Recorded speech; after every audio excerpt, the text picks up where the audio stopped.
My name is Rafael, you're watching Rock and Roll Garage, and today we're going to talk about 4 songwriters that Sir Paul McCartney admires. But first, subscribe to the channel, like the video, leave your comment, tell me if you like them or not. Okay, let's start. The first one is Bob Dylan. And Dylan was not only important for music in general, for songwriting especially, and he was also important for the Beatles, because in the 50s, until the 50s and early 60s, most of artists from all music genres used to write about love.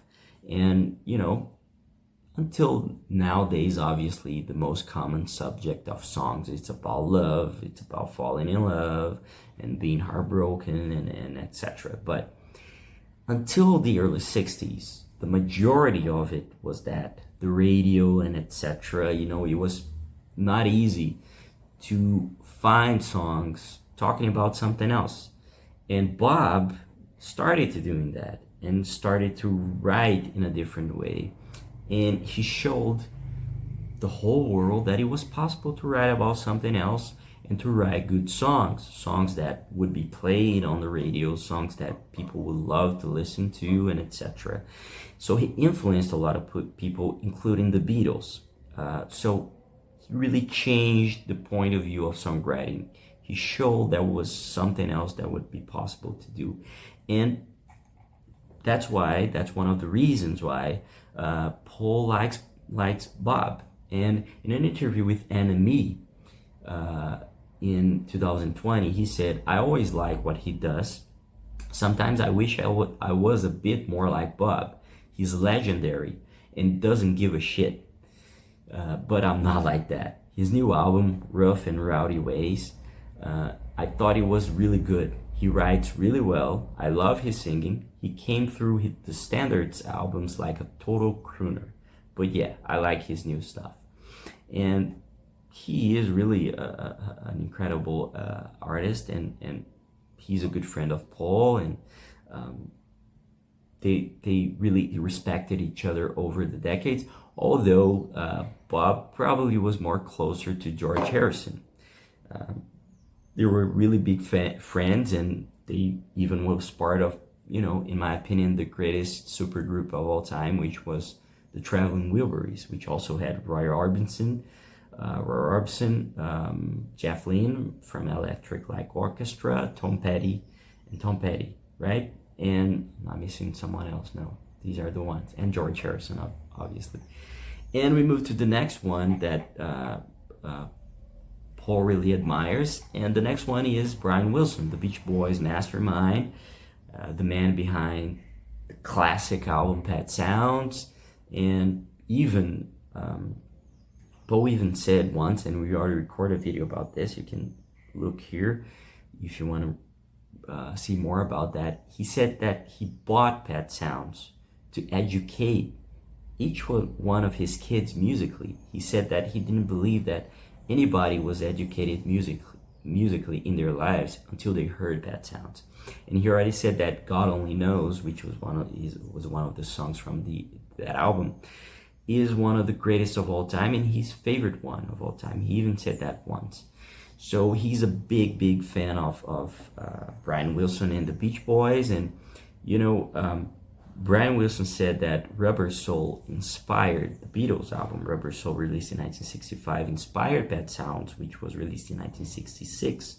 And the Beatles and the Beach Boys had some kind of rivalry, songwriting rivalry, United States and United Kingdom rivalry a little bit in the 60s.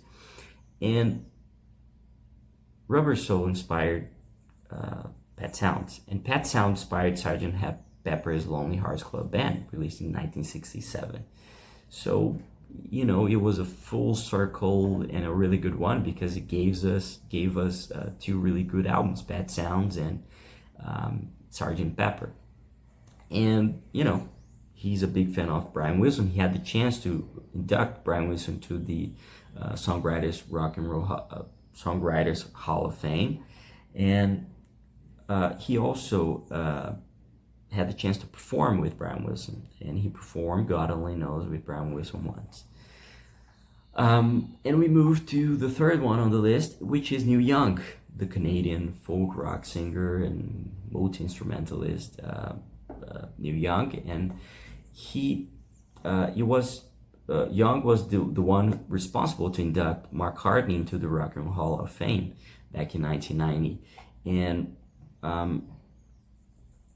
he is a big fan of the Beatles too, Neil Young, and Paul McCartney listed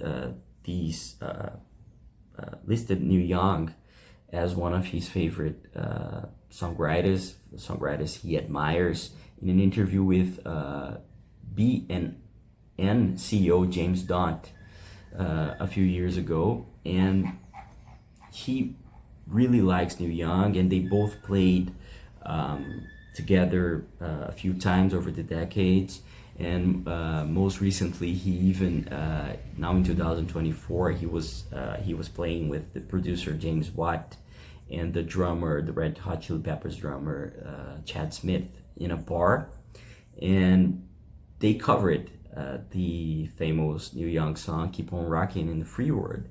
If you look for it, you can see Paul McCartney singing that song, and it's really cool. And we move to the final one on the list, who is Paul Simon, who was part of Simon and Garfunkel.